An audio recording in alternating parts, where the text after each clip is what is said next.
जब हमारे उद्धार का समय आता है तो सबसे पहली कृपा होती है, हमें सत्संग मिलता है सबसे पहला। जैसे कोई भी व्यक्ति मिला और आपको भगवत चर्चा की बात सुना दी, ए देखो ये वीडियो देखो, ये कथा सुनो, देखो ये देखो, ये इसको सुनो तो आप, और आपकी रुचि बढ़ी सत्संग, ये सबसे पहली कृपा। जिसके उद्धार का समय आ जाता है उसके क्या लक्षण होते हैं?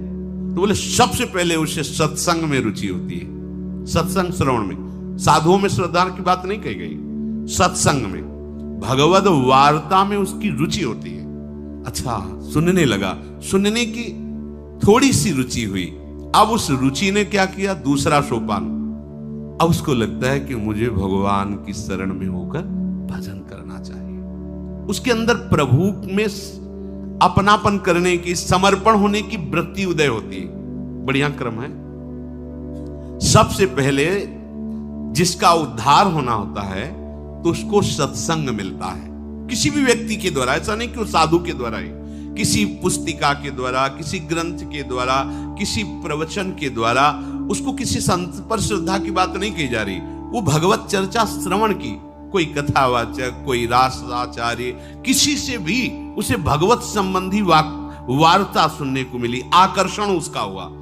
अब उसके दूसरी बात, उसके हृदय में प्रभु के प्रति समर्पण होने की भावना जागृत होती है। मैं भी शरणागत होकर भगवान का भजन करूंगा। अब उसके द्वारा हृदय में तीर्थाटन करने की भावना जागृत हुई। अभी शरणागत हुआ नहीं, कैसे शरण में हुआ जाए, कैसे भगवान का भजन किया जाए, ये उसके हृदय में बात हुई। तो इस बात ने तीसरी बात पैदा की, चलो तीर्थों में चलते हैं, धामों में चलते हैं, पुरियों में चलते हैं। वहां चलने से भगवान के जो संत जन है, भक्त जन है, उनका दर्शन होगा। तब उनसे पूछेंगे कि भगवान की शरणागति कैसे होती है, भजन हम कैसे करें। तो वो तीर्थ याटन करता है।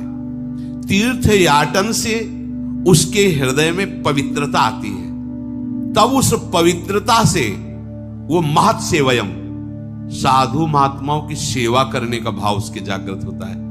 संतों को वस्त्र दे दे, भोजन, कुछ किसी भी तरह उनकी सेवा करें, संतों से प्रियता होने लगती है। संत सेवा का उसके हृदय में श्यान महत् सेवयाहा, महत् सेवा यही सबसे बड़ी सेवा। भगवत प्रेमी महात्माओं की यदि सेवा मिल जाए, ये महत् सेवा कही जाती है। महापुरुषों की सेवा करने का चाव प्रकट, कैसे हमारे तन से, हमारे मन से किसी भी तरह कोई सेवा इनकी बन जाए, अब महत् सेवा बनती है उससे। संतों के पास जाकर उनके सामने शांत बैठ जाना, उनकी बात सुनना, यह भी सेवा है। उनकी आज्ञा पालन करना, यह सबसे बड़ी सेवा है। अगर आप शांत बैठ गए, किसी को विक्षेप नहीं पहुंचाते, उनकी बात सुन रहे, ये सेवा बन रही। मतलब एक आदमी वो दंडता करे, अभी सबके आनंद में विघ्न पड़ जाएगा। संतों के पास सबसे पहली सेवा है, आप शांत, गंभीर, हलचल रहित, उनके अनुकूल, फिर उनके वचनों को श्रद्धा पूर्वक श्रवण करके, मनन करके अपने जीवन में उतारने की बात आती। महत् सेवा बनी तो उसकी प्रभु की बातों में आसक्ति पैदा हुई। भगवत चर्चा, भक्त चर्चा, आसक्ति कैसी अब होने लगी? अब बिना सुने नहीं रहा जाएगा, इसे आसक्ति कहते हैं। अब कैसे, क्या करूं जिससे मुझे रोज सत्संग मिले? ये अहोभाग्य है, अपने को जो रोज सत्संग कथन श्रवण करने को मिलता है, ये दुर्लभ बात है, दुर्लभ बात है। सुतदारा धन लक्ष्मी पापियों के घर होए, संत समागम हरि कथा तुलसी दुर्लभ।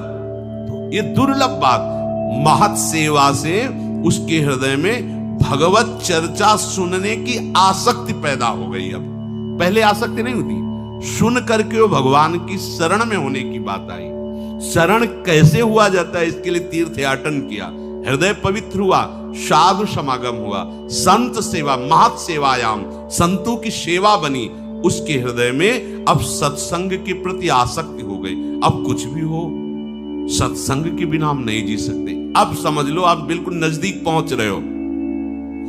कथा में जो ही रुचि हुई तो अकल्याण करने वाले जितने विषय थे उन पे उसकी नजर गई।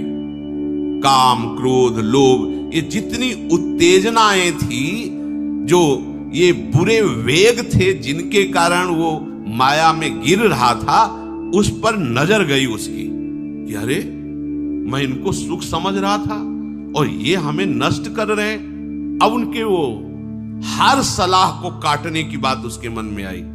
जो काम क्रोध की सलाह से वो भ्रष्ट हो रहा था, सत्संग में उसको ये विवेक प्राप्त हुआ और अब वो शासन करने लगा। उन विकारों को असह्य नहीं हो जाना, ये उनको नष्ट करने का उपाय है। अब सहा नहीं जा रहा, व्याकुलता हो जाना, ऐसा हम लोग नहीं कर पाते।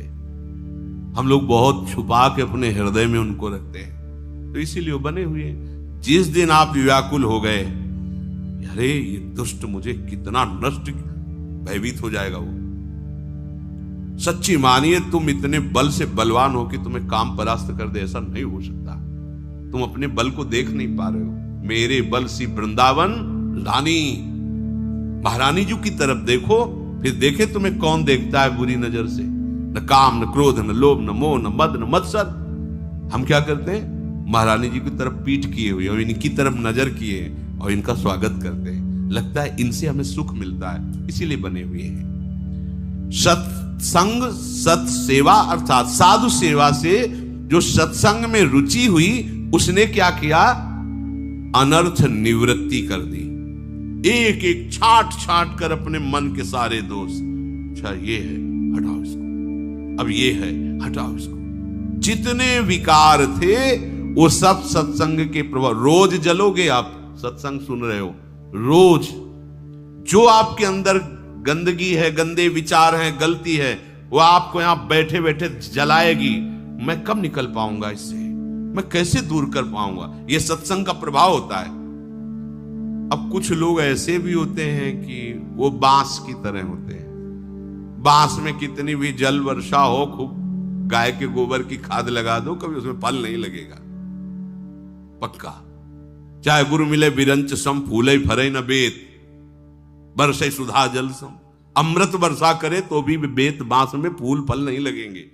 ऐसे मूर्ख हृदय न चेत, चाहे गुरु मिले बिरंच सम। कुछ ऐसे जड़ स्वभाव के होते, क्या वही सत्संग सुनना चाहे सुन लिया, आचरण में फर्क नहीं पड़ेगा। हमें दिखाई देता है 8-8, 10-10 वर्ष हो गए, वही बात, ज्यों की त्यों वही बात, कोई असर नहीं।